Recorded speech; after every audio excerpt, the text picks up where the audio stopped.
Bismillahirrahmanirrahim. Assalamualaikum warahmatullahi wabarakatuh.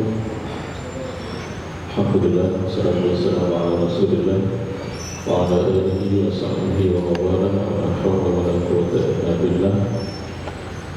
Awalnya ta'ala ibadah wa istibadah wa fasta'ala nawassuki bi kitabillah wa sunnati rasulih wa du'a ila al-huda wa qadara ta'ala khair wa amratihi wa kulli wa sallam subhanahu wa ta'ala.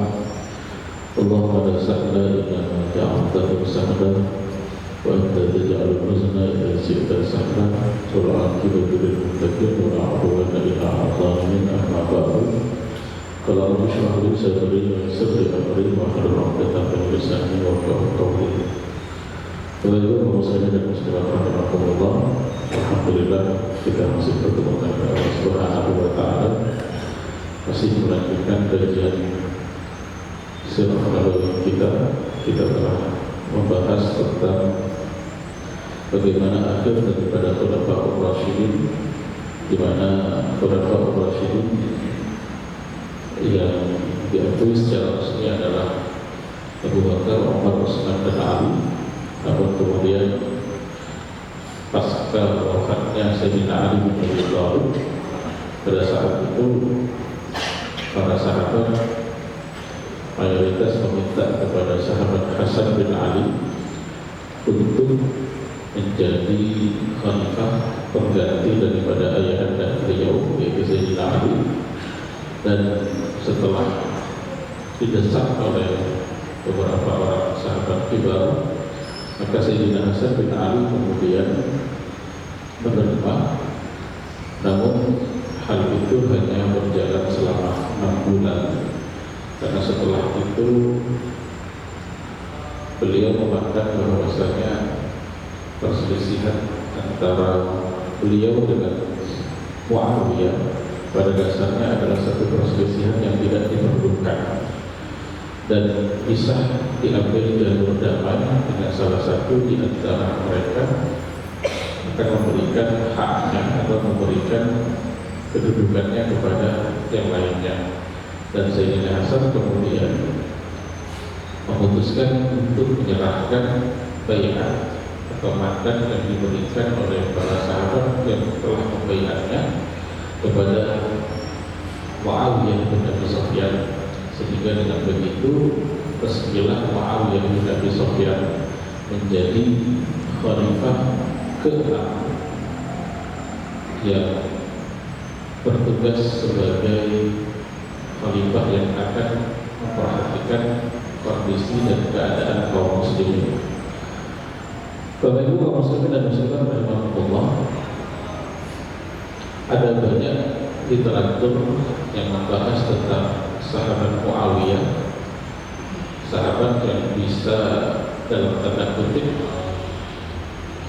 penuh kontroversial dikarenakan banyaknya serangan-serangan yang ditujukan kepada beliau, terutama kelompok-kelompok yang menuduh beliau sebagai orang yang fasik, menuduh beliau sebagai orang yang tidak layak untuk dipercaya, yaitu kelompok-kelompok Syiah misalnya, yang bahkan menafikan ataupun tidak mengakui suhbah daripada Muawiyah bin Abi Sufyan dan dianggap sebagai sahabat Nabi yang keluar daripada jalurnya. Dan ini tentunya pada dasarnya berasal dari pandangan bahwasanya Muawiyah pernah terjadi atau melakukan pemberontakan dalam tanda kutip terhadap Sayyidina Ali bin Abi Thalib. Namun tentunya pasca serah terima yang dilakukan oleh Hasan bin Ali, seharusnya permasalahan tersebut sudah selesai, karena Hasan sendiri adalah anak daripada Ali bin Abi Thalib, dan beliau menyerahkan baiat tersebut dengan harapan tidak ada lagi tumbuh konflik antara kaum muslimin. Namun tentunya setiap orang memiliki pandangan yang berbeda-beda. Nah, lalu siapa Abu Sufyan ini? Abu Sufyan ini adalah seorang sahabat Nabi yang memiliki keluarga yang cukup fenomenal, karena baik itu ayahnya maupun ibunya, adalah orang yang sangat dikenal ketika kita belajar sirah nabawiyah atau kita mempelajari sirah nabawi. Beliau adalah Muawiyah bin Abu Sufyan bin Harb bin Umayyah bin Abd Syam bin Abdi Manaf bin Husain bin Kilab. Maka beliau ini secara nasab bertemu dengan Rasulullah Sallallahu Alaihi Wasallam.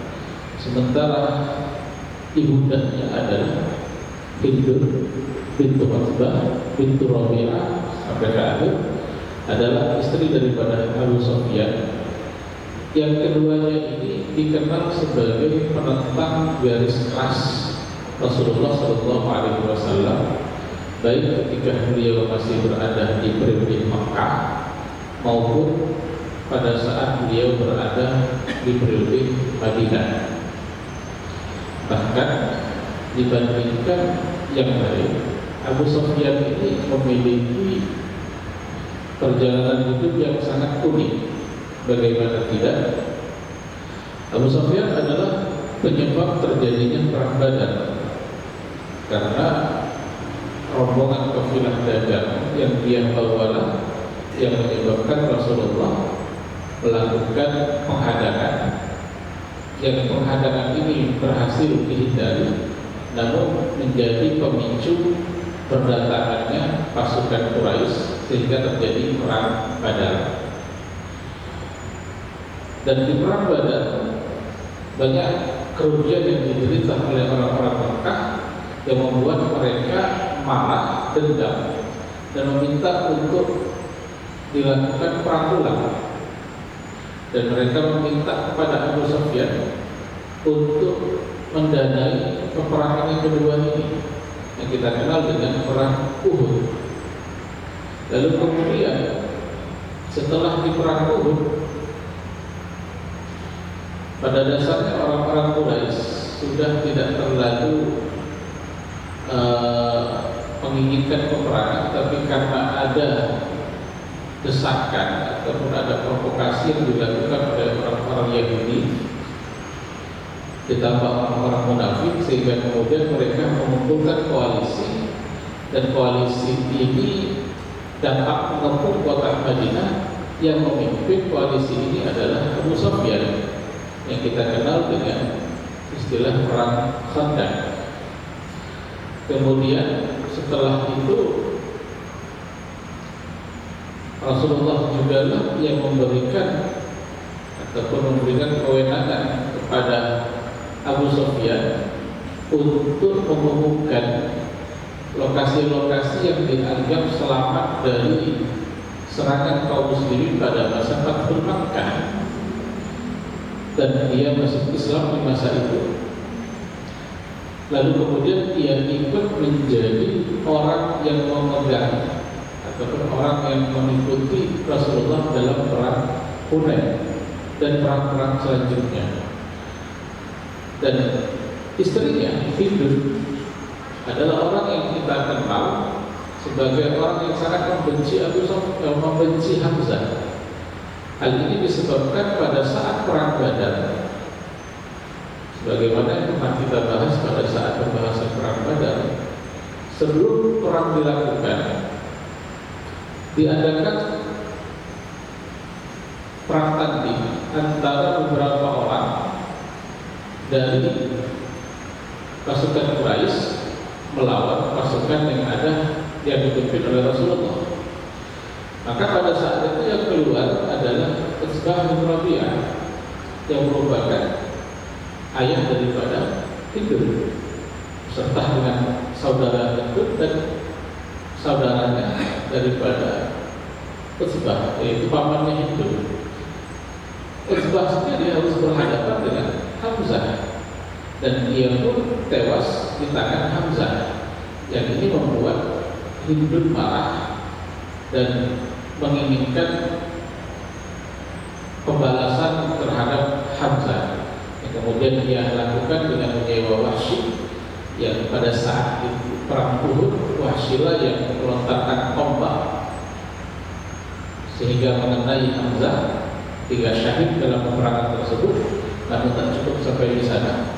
Hindun yang sudah kadung marah dan benci dengan Hamzah lalu memutilasi jasad Hamzah, membelah perutnya, mengambil jantungnya, bahkan jantung tersebut dimunyahnya sebagai bentuk kepuasan atas balas dendam yang tersampaikan.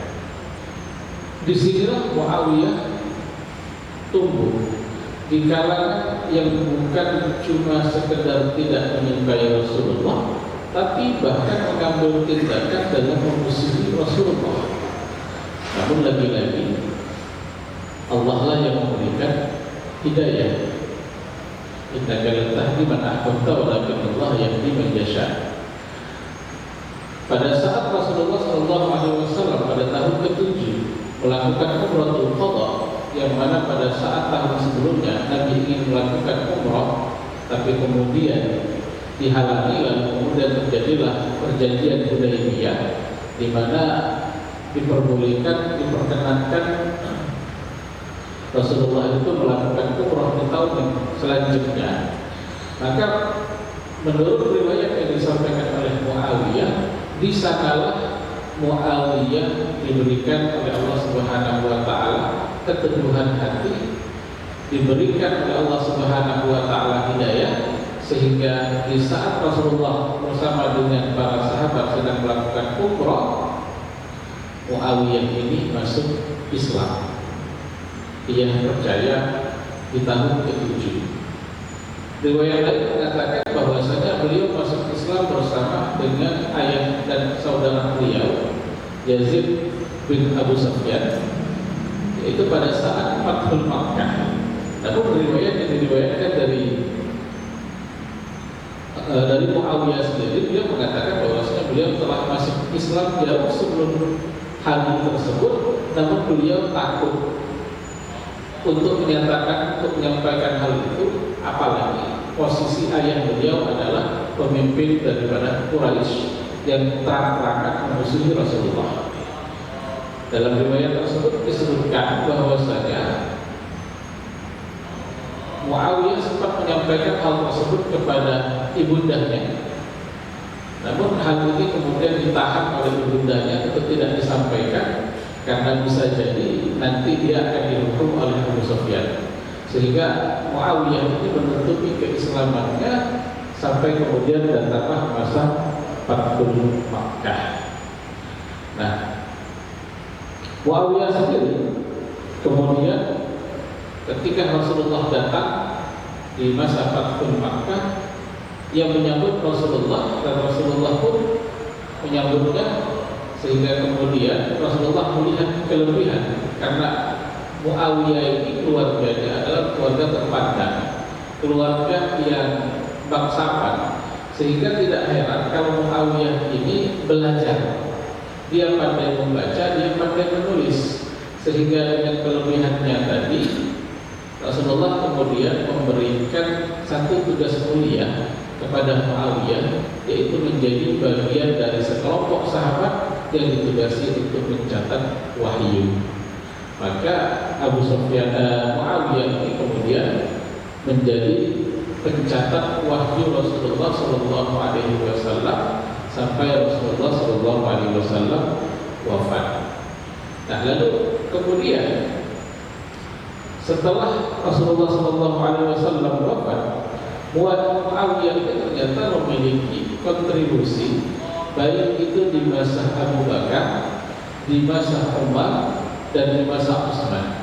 Beliau memiliki kontribusi terutama pada saat di masa Abu Bakar As-Siddiq, beliau ditugaskan untuk membantu saudara beliau yang bertugas untuk menghadapi Romawi yang berada di kawasan Syam, dan beliau ini sampai kemudian dipercayakan untuk menjadi gubernur Yordania, kawasan Ba'labak yang ada kita belajar dahulu. Nah, itu kawasan Yordan sekarang, yang mana kemudian setelah itu setahun kemudian saudaranya Yazid bin Abu Sufyan wafat. Maka pada saat itu